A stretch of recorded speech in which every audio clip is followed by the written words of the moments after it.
Fascinating. A primary school in York is one of the very first schools to pilot a new Be Kind programme. It's from the Wild at Heart Foundation. It's a compassionate curriculum that teaches empathy and understanding and looks at how dogs can help our mental health. It's being run by Linton on Ouse Primary School and Nursery. I'm really pleased to say head teacher Davinia Pearson is on the line. Afternoon to you, Davinia. How are you?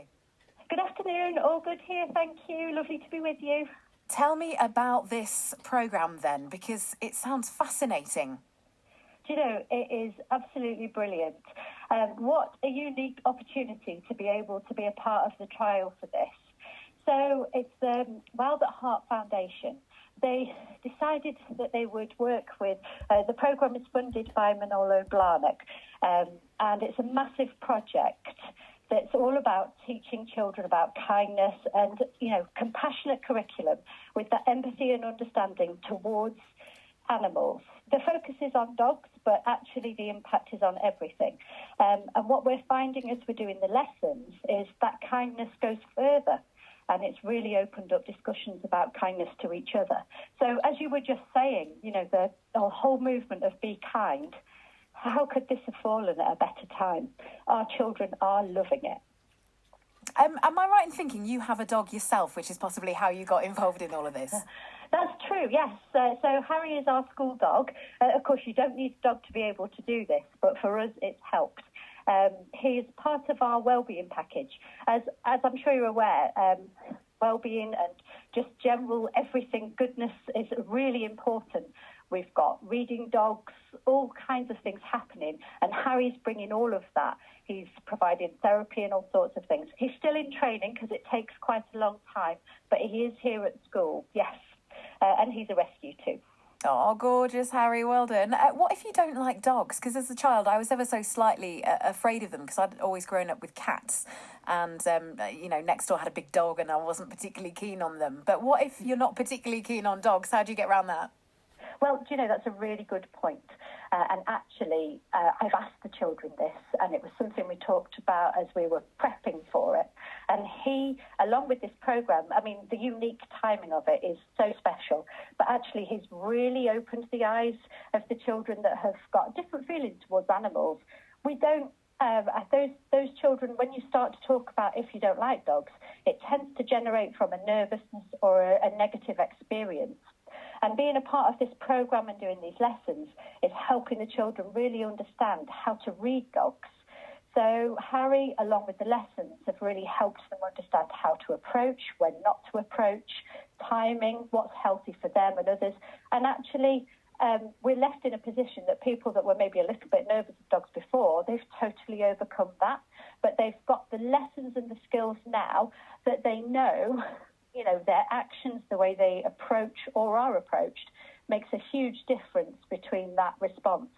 So, one or two of them were scared because their experience has been a dog that's barked. They're now starting to understand dogs bark for various reasons. And actually, there's a lot of responsibility with the owners. So, very important to them because one day they will be pet owners. And how does that translate then to being kind? What's the takeaway? How does it all work? Well, I think hopefully you'll be able to speak to one of our pupils, and so you'll be able to have the first-hand experience as to what that means to them. But it is about those transferable skills, how the way you behave, the way you approach, your skills to connect and communicate, and also how to be patient. So introductions are not always fast, and with everybody coping at the minute with lockdowns and these escalations, I think those skills are more than ever important, a level of tolerance and just being kind to each other, but understanding your non-verbal communications. Today the children have been doing the lesson on a dog called Lucky, and it is about just because the dog is wagging its tail doesn't mean it's necessarily happy. It could be nervous. And the children have talked about how this could also be them at certain times. Just because they look okay doesn't mean they're okay. So they're having lessons on the language that they can use. And actually, it's been quite interesting and challenging because we all think we're good at about our emotions, but actually to be able to do that in a way that communicates how well we are as well as how well we're not, all goes back to that it's okay to not be okay. In the same way, we need resilience. Davinia, you're clearly incredibly passionate about this. I'm going to bring in one of your pupils now. Fern, how are you, Fern? Good, thank you. How old are you, Fern? I'm 9 years old. You're 9. And what have you been learning about? We've been learning about a be kind and about a dog. What do you think about the lessons that you've been having? I love these lessons because it's about dogs and animals, and I love animals, and I like how it's about being kind. How do you think it's helping you to be kind then, Fern? I think it's helping me be kind because I feel happier to express my emotions, which means I'm a lot nicer to people around me. How important is it, do you think, to be kind to your classmates and your friends, your teachers, your parents? I think it's really important because if you're not kind, they're not going to be kind back to you. That's an incredibly good point, Fern. What do you think has been the best bit of what you've been learning about so far? I think it's about being the funness that we've had and the acting and all the figuring out about the dogs and emotions of people just by their expression. So how would you tell if I was happy or maybe sad by my expression? Well, if you were happy, you might be smiling, but also if you're sad, you might have a fake smile, so it might still be a bit hard to figure out. And you think you're going to be really, really good at that in future. Is this, you think, something that everyone should learn about? I think so, because it might get people more comfortable around dogs and cats and animals, which means that they don't get scared and they get more comfortable. Fern, it sounds like you've learned so much.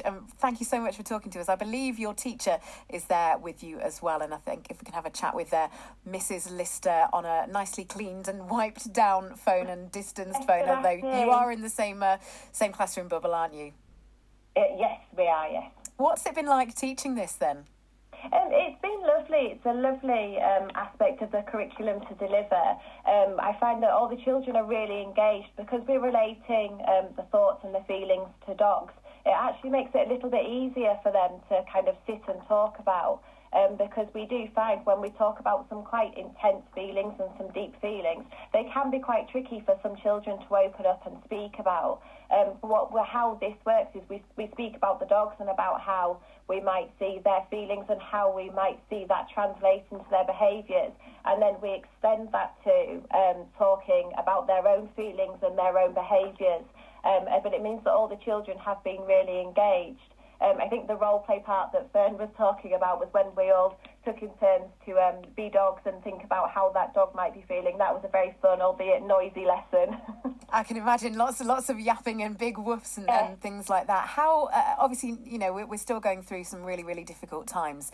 Is this the kind of thing that you'd like to see across the country and sort of children really, really getting in touch with emotions and learning how to talk to others? Absolutely. Like you're saying, it's quite tricky, but I think it's more important that's a big focus of ours, to talk about these thoughts and these feelings that might otherwise not get explored. We find that we might deliver a lesson and then you might find there's always be a couple of children afterwards that have a few further questions that they want to ask in private, which is brilliant to get our children talking about these feelings and helping them to maybe try and name some of the feelings that they're feeling and therefore how to deal with them is only a positive move forward. Have you seen a change in the children since they've been learning about this? Definitely in the vocabulary used around the classroom. So we are kind of helping maybe if we see other children, okay, well, let's kind of think about how we are feeling, how that is translating. And yeah, the use of vocabulary has been extended across the classroom. I think when we first started, we did a bit of a quiz about do we know what these words mean? And some of them are quite kind of advanced words. But now they're kind of being built into, so when we are talking about our own thoughts and feelings, they are being included.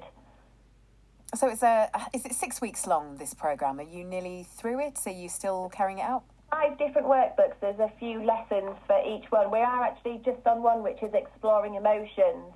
But like I said, we're finding it's kind of opening up so much more. I'm quite happy to spend a bit of time, really, because it is having such a positive impact. So really, really making a difference in everyone's lives. Oh, Mrs. Lister, really good to talk to you. Fern, really, really good to have a chat with you too.